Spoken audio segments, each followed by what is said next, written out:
सभी को नमस्ते। हमारी इंजीनियरिंग ड्राइंग और कंप्यूटर ग्राफिक्स पर ऑनलाइन N.P.T.L क्लासों में आपका स्वागत है। पिछली क्लासों में हमने मैनुअल ड्राइंग के बारे में जाना और उसके बाद हमने सरफेस मॉडलिंग के बारे में बताया। फिर हमने सॉलिड वर्क्स सॉफ्टवेयर के बारे में सीखा है। सॉलिड वर्क्स सॉफ्टवेयर में अंतिम क्लास में खास तौर पर हमने 2D स्केच को सीखना की कोशिश की कि कैसे उन्हें ड्रॉ करना है। आज की क्लास में हम 2D स्केच के बारे में जानेंगे और फिर 3D स्केच बनाएंगे। इसके बाद हम सेक्शन कैसे देखने हैं इस बारे में सीखेंगे। आइए हमारे सेशन को शुरू करते हैं। इसे डबल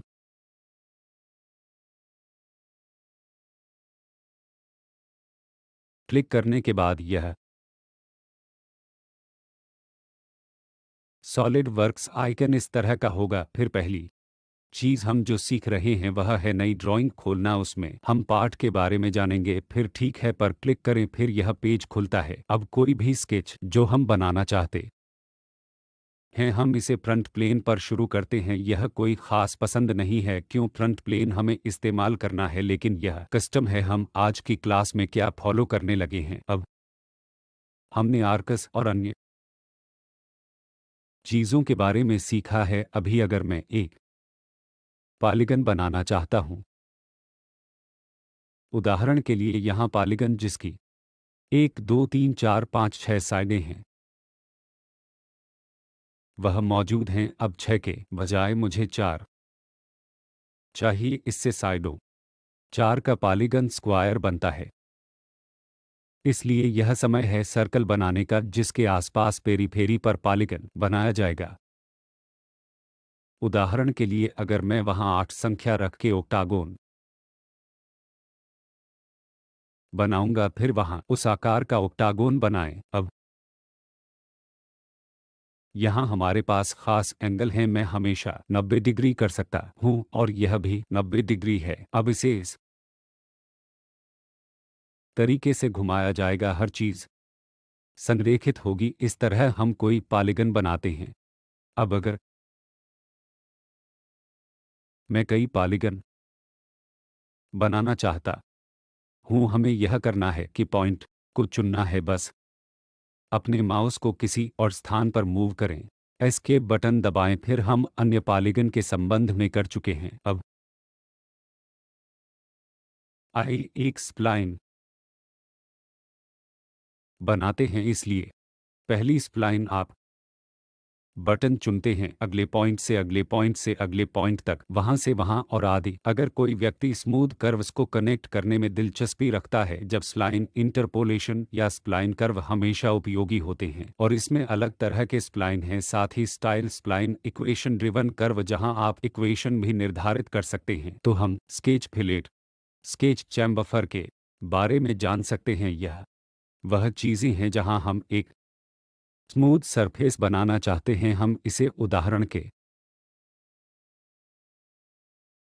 रूप में प्रयोग करते हैं। आइए इस स्केच फिलेट का प्रयोग करते हैं। इस साइड के लिए यह साइड एक तीखा कोना है, तो मुझे यहाँ पहला चुनना है और यह दूसरा यहाँ। और अब आप कुछ पीला रंग जैसे देखते हो जहाँ त्रिज्या 10 mm तरह का फिलेट है, उसकी बजाय अगर मैं 20 mm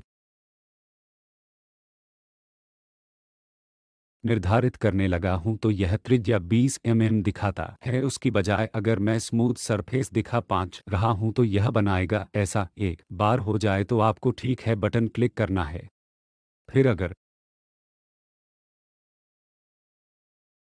हम उस पोर्शन को जूम कर रहे हैं तो यह शार्प कोना नहीं होगा, यह 5 त्रिज्या के साथ डायमेंशन दिखाता है। हमारे पास वह फिलेट है। इस तरह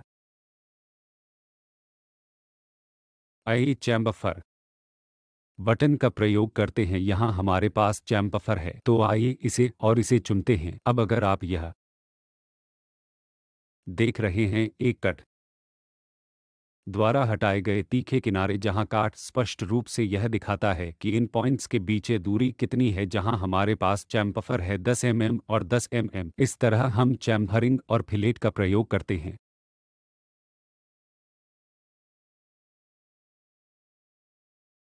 पिछली क्लास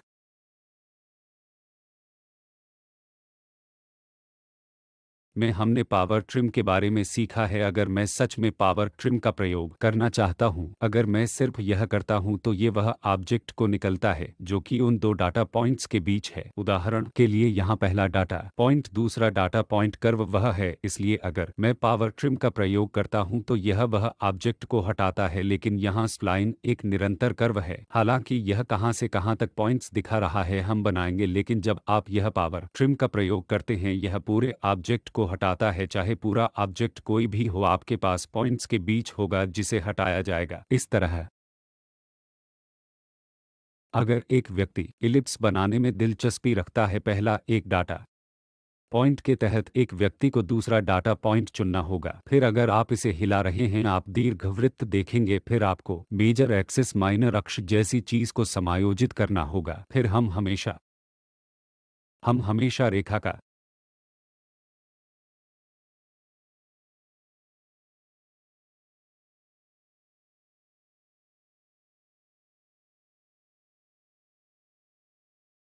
प्रयोग कर सकते हैं। इसलिए उस रेखा डायमेंशन के आधार पर हम या तो इस दीर्घवृत्त को श्रिंक कर सकते हैं या दीर्घवृत्त को बड़ा कर सकते हैं। अब कुछ ऐसा है जिसे ऑफसेट जियोमेट्रीज कहा जाता है। पिछली क्लासों में हमने देखा है कि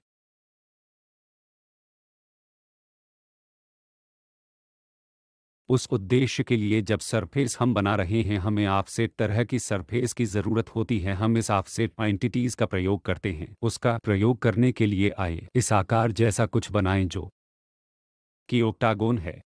अब हमें इसके लिए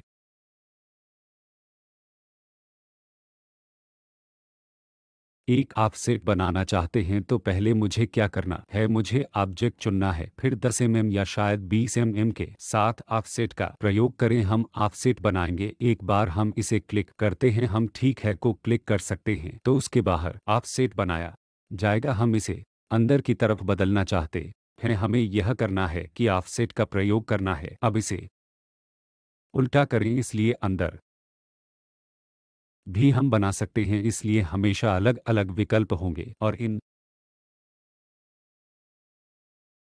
विकल्पों को सावधानी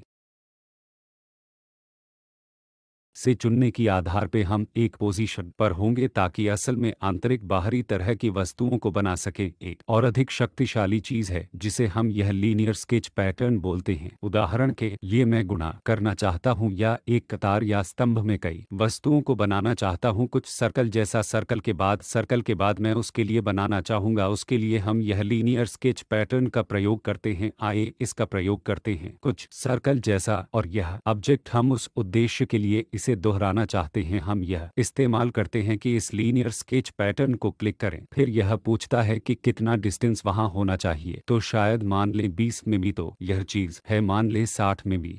हम इस तरह के ऑब्जेक्ट निर्धारित करना चाहते हैं। मुझे संख्या में x दिशा में 4 चाहिए, तो फिर आप 1 2 3 4 देख सकते हैं। इस तरह हमें दो कतारें चाहिए, पहली कतार और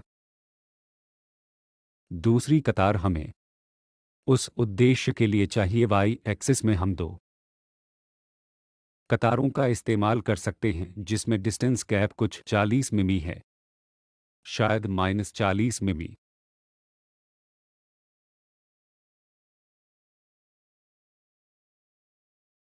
जब हम उसे बनाते हैं हमारे पास यह ऑब्जेक्ट का दोहराया गया पैटर्न है, इसलिए यहाँ इसकी संख्या नेगेटिव शून्य नहीं है, इसलिए यह हमेशा होता है चाहे इसका अधिकतम आकार कुछ भी हो। सॉलिड वर्क्स की अनुमति होती है अब इस प्रकार एक आयताकार ग्रिड या बिंदुओं की संख्या जो वास्तव में बना सकता है। अब हम वृत्ताकार प्रकार के पैटर्न को देखें। मैं यह सभी पॉइंट्स को हटाना चाहता हूं, इसलिए सबसे पहले मैंने सब चुना है। आप लेफ्ट बटन क्लिक का इस्तेमाल करते हैं जो हर चीज को सिलेक्ट करता है। फिर बटन को छोड़ दें, फिर हाईलाइट को चुनें। आप डिलीट करके सबको हाँ कर सकते हैं। अब मैं एक और पैटर्न बनाना चाहता हूं, जैसे एक ओक्टागोन। मैं यहाँ एक छोटा बनाना चाहता हूं, मैं इसे सर्कुलर पैटर्न में दोहराना चाहता हूं। अब जब मैं खास सरकमफ्रेंस के तहत सर्कुलर पैटर्न को क्लिक करता हूं, यह सभी ओक्टागोन रखे जाएंगे। जैसे मुझे 4 या 8 ओक्टागन चाहिए तो संख्या की आधार पर मैं यह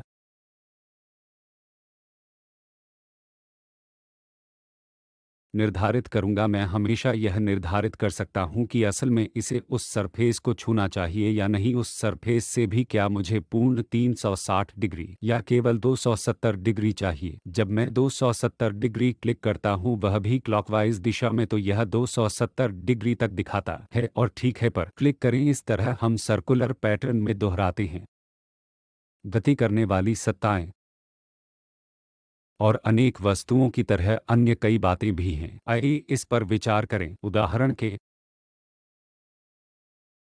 लिए मेरे पास यहाँ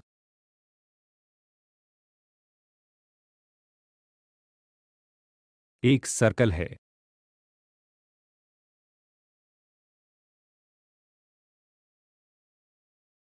मेरे पास एक और दीर्घवृत्त है यहाँ और मुझे इसे हिलाना है, मुझे इसे ड्रैग करना है और यहाँ रखना है। अगर मुझे सटीक ढंग से पता हो कि असल में कहाँ रखता है, आपका GUI अनुमति देता है कि आप ऑब्जेक्ट्स को हिलाएं। आपको यह करना है कि पहले उस ऑब्जेक्ट को चुनना है, मूव एंटिटीज पर जाना है, उस ऑब्जेक्ट को क्लिक करना है, अपनी आवश्यक स्थिति पर जाना है और उसे ड्रैग और ड्रॉप करना है। यह निजी एंटिटीज के लिए करता है। अगर 2-3 निजी एंटिटीज, अगर उन्हें एक साथ नहीं चुना जाता है, केवल हाईलाइट किया गया पोर्शन एक स्थान से दूसरे स्थान तक जाएगा। इस तरह आप अपनी ड्राइंग शीट पर कुछ टेक्स्ट लिखना चाहते हैं, हम हमेशा लिख सकते हैं कुछ ऐसा। इसलिए इसने कुछ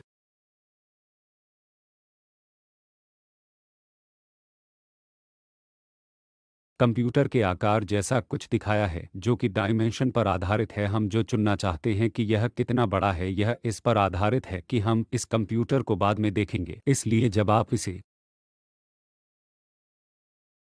टाइप करते हैं, यह संख्याओं को दिखाता है, उसकी आधार पर आप उसे लिख सकते हैं। कई और विकल्प हैं आंतरिक रूप से जहां आप उस टेक्स्ट को अलग अलग तरह के स्टाइल में बदल सकते हैं। अब हम यह जानेंगे कि कैसे 3D ऑब्जेक्ट को बनाना है, कैसे एक्सट्रूड तरह के कमांड का प्रयोग करना है जिससे मटेरियल को भरा जाए, कि कैसे मटेरियल के हिस्से को हटाना है और कैसे अलग अलग व्यूज को देखना है, जैसे front view, top view, side views, वस्तु का साइड व्यू और उसके कट सेक्शन।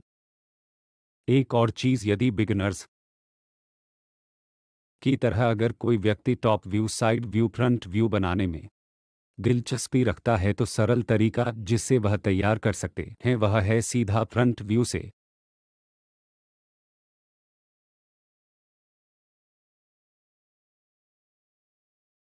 और उदाहरण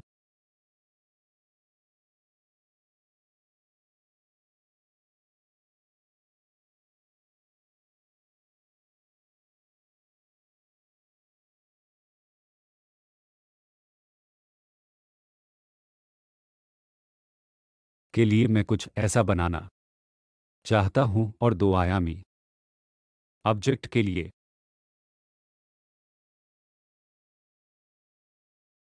अगर मैं सच में कुछ बनाना चाहता हूं जैसा front view, top view, side view, मैं हमेशा यह कर सकता हूं कि टॉप व्यू, साइड व्यू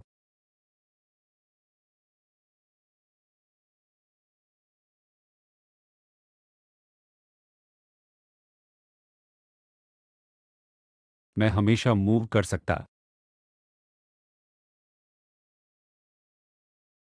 हूं ताकि यह लंब रूप में डायमेंशन के साथ संरेखित हो सके। मैं सच में वहां से जा सकता हूं, मैं बना सकता हूं और यहां से भी हमारे पास एक रेखा है जहां से आती और जाती है। तो इस तरीके से अगर मैं सच में फिर से निर्माण करना चाहता हूं, पहले क्वाड्रेंट प्रोजेक्शन जैसे कुछ लेफ्ट साइड व्यू मैंने सच में लॉकेट करना चाहता हूं, यह कैसा दिखाई देता है और आदि, तो मुझे टॉप प्लेन, राइट प्लेन और फ्रंट प्लेन पर जंप नहीं करना है। एक प्लेन काफी पर्याप्त है। अगर आप 2D स्केच बनाने के संबंध में कोशिश करना चाहते हैं तो एक ऑटोमेटेड प्रक्रिया है जिससे हम यह चीज़ें बना सकते हैं। अगर आप सच सीधे 3D ऑब्जेक्ट बना सकते हैं तो पहले सबसे हम 3D ऑब्जेक्ट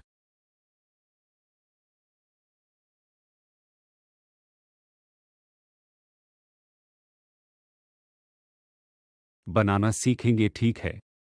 आइए अब फ्रंट प्लेन से शुरू करते हैं, सामान्य से फ्रंट प्लेन तक, शायद यहाँ से वहाँ तक एक सीधा स्लॉट चुनते हैं जो कि 2D चीज़ है। मैं यह करना चाहता हूँ कि मटेरियल को ऐड करना है, समान तरह के मटेरियल को एक एक परत करके अन्य डायरेक्शन में ऐड करना है। इसका मतलब है कि यह कंप्यूटर सामान्य से कंप्यूटर मॉनिटर तक लंब है। मैं कई परतों को भरना चाहता हूं ताकि एक मोटा लिंक मैं उन उद्देश्यों के लिए देखना चाहता हूं। मुझे यह करना है कि पहले हमेशा पहला पार्ट 2D एक मैं 2D को दोहराना चाहता हूं जो कि 3D एक बनाने के लिए कई परतें हैं। पहले पूरे ऑब्जेक्ट को चुनें। इसका मतलब है कि अपनी ऊंगली उस पर रखें, लेफ्ट बटन होल्ड करें, फिर पूरी चीज को चुनें, फिर उसे छोड़ दें। अब स्केच के साथ कुछ फीचर्स बटन जैसा है, यह वह है। यह स्केच मोड है जहां हम हैं। फिर फीचर्स पर जाएं, फीचर्स पर क्लिक करें, फिर यह कुछ एक्सट्रोडेड बॉस बेस जैसा दिखाता है, रिवॉल्व्ड बेस और भी कई चीजें दिखाता है।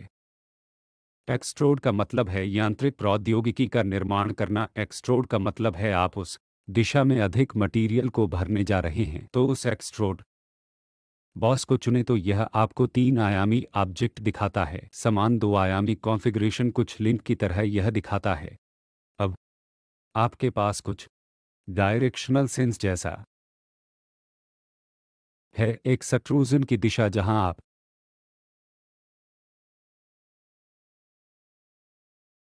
सामान्य से उस दिशा या उस प्लेन से अलग जाएंगे, और कुछ ऐसा है कि कितनी दूर आप प्लेन आप रेफरेंस से जाएंगे। जब हम रेफरेंस निर्माण के प्लेन के बारे में अधिक जानते हैं तो हम जानेंगे कि लेकिन उस 2D स्केच से कोई भी प्लेन हो, फ्रंट प्लेन हमने 10 mm गहराई चुनी है, या शायद हम असल में इस मटेरियल को भरना चाहेंगे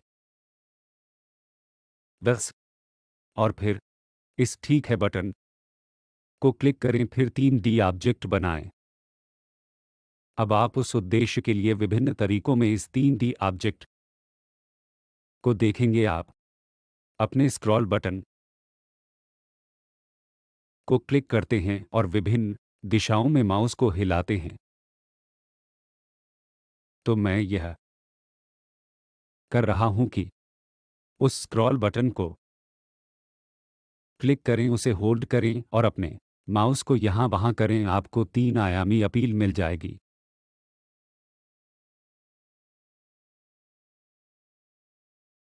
अब मैं ऑर्थोग्राफिक व्यू के तहत इस पूर्ण 3D ऑब्जेक्ट को देखना चाहता हूं। इसका मतलब है कि मैं इस डायरेक्शन में देखना चाहता हूं, इस जेड डायरेक्शन में। उस उद्देश्य के लिए ऊपर एक बटन है। अगर आप इसे देखते हैं तो कुछ व्यू ओरिएंटेशन जैसा देखेंगे। आपके जूम बटन, मैग्नीफाइंग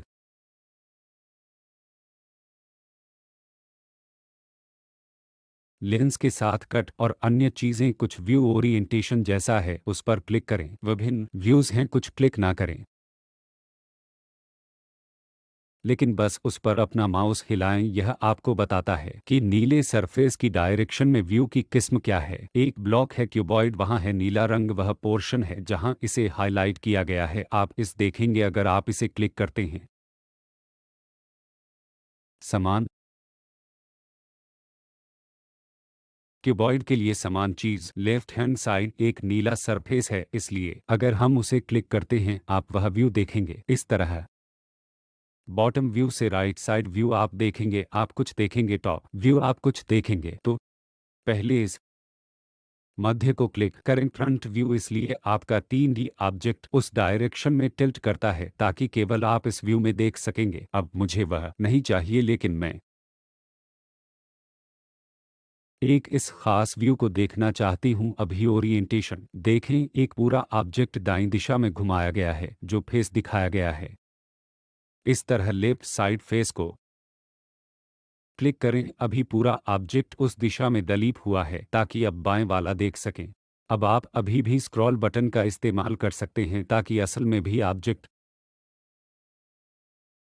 को घुमा सकें। अगर आप इसे स्क्रॉल करते हैं तो यह zoom in zoom out magnify करता है और ऐसी चीज होती है। अब समान चीज के लिए आपको कुछ आइसोमेट्रिक व्यू जैसा चाहिए, उसे क्लिक करें। आप देखते हैं कि कुछ नीले बटन जैसा है, ना कि व्यूज ऑर्थोग्राफिक व्यूज, लेकिन कुछ है जैसा कंट्रोल+7 के साथ आइसोमेट्रिक। तो अगर आप उसे क्लिक करते हैं तो यह इस तरीके से संरेखित होता है कि आप देखना शुरू करते या आइसोमेट्रिक व्यू जहां प्रिंसिपल एक्सिस पर 120 डिग्री आप देखेंगे। इसका मतलब है कि अगर यहां कुछ एक्सिस जैसा बनाने लगा हूं, एक चीज है कि एक्सिस जो है 120 डिग्री है जो कि अन्य चीजों से संबंधित है। अब समान ऑर्थोग्राफिक आइसोमेट्रिक में इस निचले वाले को यहां क्लिक करें। यहां डायमेट्रिक व्यूज जैसा एक और बटन है। पिछली क्लासों में मैनुअल ड्राइंग में हमने आइसोमेट्रिक, डायमेट्रिक, ट्राइमेट्रिक के बारे में कुछ जाना है, तो आइए डायमेट्रिक को क्लिक करते हैं। खास यूएस सिस्टम जहां लेथ मशीनें और अन्य चीज़ें जो हमने पहले की क्लासों में देखा है वो व्यू होगा। अब ट्राइमेट्रिक व्यू को क्लिक करें। अब यह थोड़ा टेढ़ा है। अभी ट्राइमेट्रिक व्यू के लिए मुझे फ्रंट व्यू देखना है, उस डायरेक्शन में कोई वेरिएशन नहीं होगी क्योंकि यह ऑर्थोग्राफिक व्यूज़ हैं जिसे हम आइसोमेट्रिक पर देखना चाहते हैं। डायमेट्रिक व्यू जो हम देख रहे हैं वह बदल सकता है, लेकिन जब आप ऑर्थोग्राफिक व्यूज़ को देखते हैं यह जानकारी शायद ही बदलती है। अब मैं उस सरफेस के सामान्य कुछ देखना चाहता हूं, फिर यह उस तरीके में घुमाता है। इसलिए एक सामान्य यह फ्रंट फेस है। इसलिए किसी और 3D ऑब्जेक्ट के साथ कोशिश करते हैं, या शायद मैं इन सेंटर द्वारा होल्स बनाना चाहता हूं। एक एंड पर मैं एक सर्कुलर होल बनाना चाहता हूं, अन्य एंड में कुछ पॉलीगनल होल जैसा बनाना चाहता हूं। इसलिए आइए इसे पहले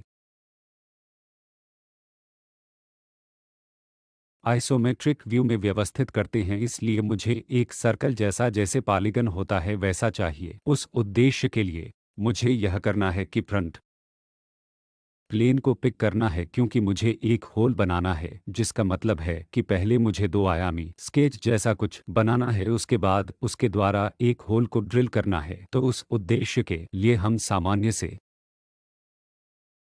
प्लेन पर जाएंगे और कुछ यहाँ मैं यह करूँगा कि सर्कल का इस्तेमाल करूँगा।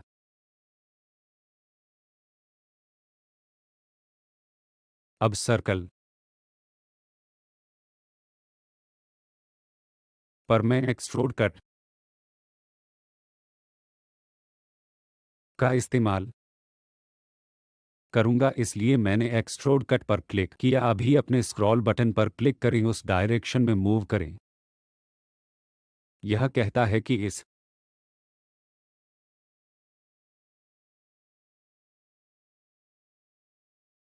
सर्कल डायरेक्शन में कुछ प्रोट्रूजन जैसा होता है। यह कट की डायरेक्शन है। हम असल में इसे देखेंगे, लेकिन क्योंकि यह सर्कल उस फेस पर बनाया गया है, अगर मैं उससे दूर जा रहा हूं तो हटाने के लिए कुछ नहीं है। तो कट की डायरेक्शन को उल्टा कैसे करना है, इस पोजीशन को क्लिक करके आप कुछ डायरेक्शन जैसा देखते हैं। तो अगर मैं क्लिक करता हूं कि कट की डायरेक्शन जो मेरी 3 आयामी ऑब्जेक्ट के लिए होगी, आइए इसे एक बार फिर दोबारा करते हैं। उस सर्कल के लिए मैंने जब एक बार पिक कर लिया है, मैं फीचर्स के अंदर गया था, ना कि एक्सट्रूड बॉस, क्योंकि मैं मटेरियल को भरना नहीं चाहता हूं, मैं मटेरियल को हटाना चाहता हूं। फिर एक्सट्रूड कट पर जाएं। कट डायरेक्शन दिखाती है कि यह ऑब्जेक्ट से परे हैं और कुछ हटाने के लिए नहीं है। तो मैं आगे गया, डायरेक्शन को उल्टा किया। शायद कट की गहराई मैं कुछ 20 यूनिट तक करना चाहता हूं, और फिर ठीक है पर क्लिक करें। अब अगर आप इसे देख रहे हैं तो इससे होल बनता है। ठीक है, अब मैं एक मटेरियल को बनाना चाहता हूं, या शायद ऐड करना चाहता हूं। यहाँ एक मटेरियल को ऐड करें, शायद कुछ एक पॉलीगोनल प्रिज्म जो उस लिंक से बाहर आ रहा है। इस चीज़ में मुझे दिलचस्पी है, इसलिए पहले एक स्थान पर एक सामान्य को बनाएं, स्केच पर जाएं, शायद यह पॉलीगन है, 4 यूनिट का पॉलीगन, मुझे 4 साइडें चाहिए, मुझे स्क्वायर चाहिए जो सेंटर्ड वाले से संबंधित है। मैं कोई आर्बिट्रेरी के स्क्वायर का प्रयोग करूंगा। अभी मुझे यह सर्कल नहीं चाहिए, इसलिए मैं यह सर्कल को हटाता हूं। अब यह स्क्वायर है जिसे मैं एक्सट्रूड करना चाहता हूं, इसलिए सबसे पहले मुझे हाईलाइट करना है। हाईलाइट का मतलब है लेफ्ट बटन को क्लिक करें, उस पर जाएं, होल्ड करें और उसे छोड़ दें तो हर चीज़ हाईलाइट हो जाती है। अभी फीचर्स पर जाएं, मैं यह करना चाहता हूं कि सामग्री को भर दें ताकि एक प्रिज्म उस ऑब्जेक्ट से बाहर आ सके, इसलिए एक्सट्रूड बॉस। अभी मैं कहां तक जानना चाहता हूं ताकि यह पोर्शन या शायद 130 लंबा यूनिट है। मैं उस डायरेक्शन में जाती हूं, मैं चाहता हूं कि इसे भरा जाए तो मैं जाऊंगा। अगर यह मामला नहीं है, मैं इसे उल्टा करूंगा, उस डायरेक्शन में यह मेरे तक है जिस डायरेक्शन में मैं जाना चाहता हूं। अभी वर्तमान मामले के लिए मैं उस लिंक से मटेरियल को ऐड करना चाहता हूं, इसलिए एक बार हो जाए ठीक है को क्लिक करें। यह 3D प्रोजेक्ट को बनाता है, इस लिए आए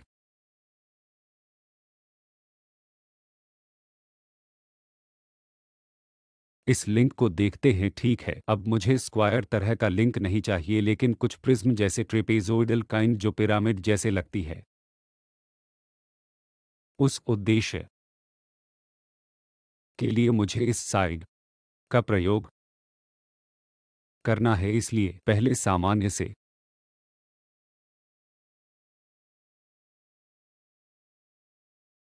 यहां तक मैं अन्य सीधा का निर्माण करना चाहता हूं। एक सर्कुलर मैं बनाना चाहता हूं, तो सर्कल यह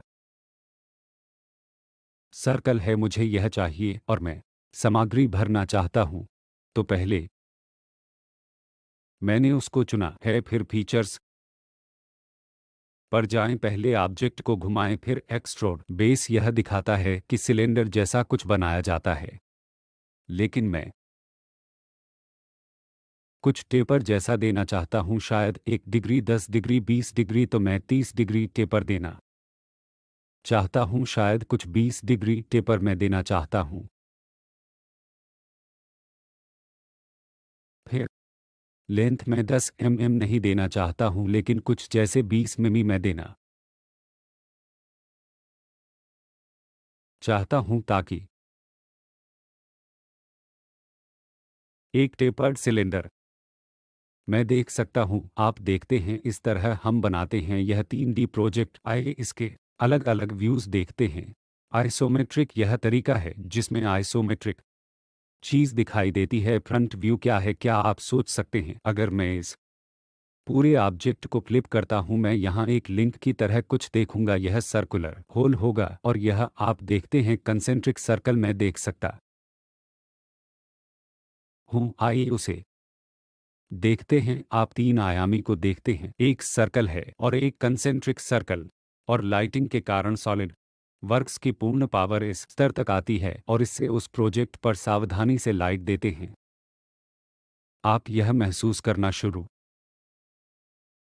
कर देने की कुछ 3 आयामी चीज़ जैसा है, इससे हम ऑब्जेक्ट को विजुअलाइज कर पाते हैं। तो आइए इसको अभी देखते हैं।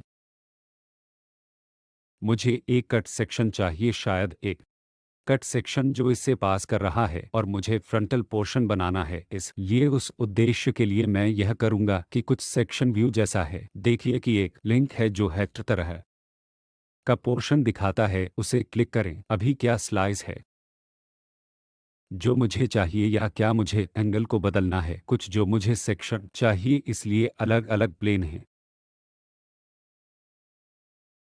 मुझे वह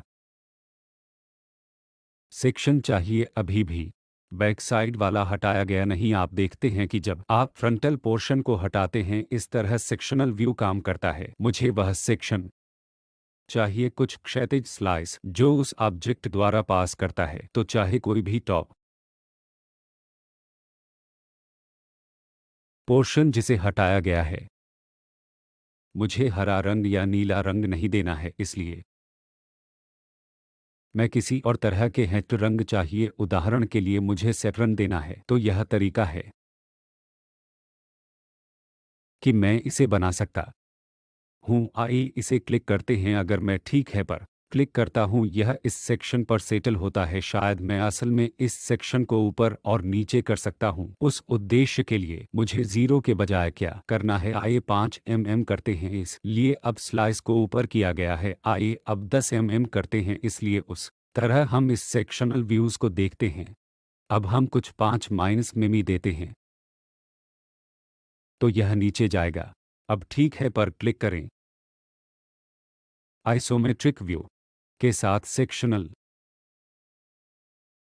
व्यू हम देख रहे हैं। अब मैं कुछ फ्रंट व्यू की तरह देखना चाहते हैं। बैक साइड वर्जन दिखाई नहीं देगा, इसलिए सेक्शनों पर जब वह असल में चीज़ों को बना रहे हैं, हम इस तरह की छुपी हुई लाइनें नहीं दिखाते हैं। अब मैं इसे ऊपर से देखना चाहता हूँ। इस तरह यह 2D स्केच की तरह लगता है। हमने समान प्रस्तुति को बनाया है। आपका कंप्यूटर लेवल पर भी होगा, क्योंकि पिछले दिनों में कुछ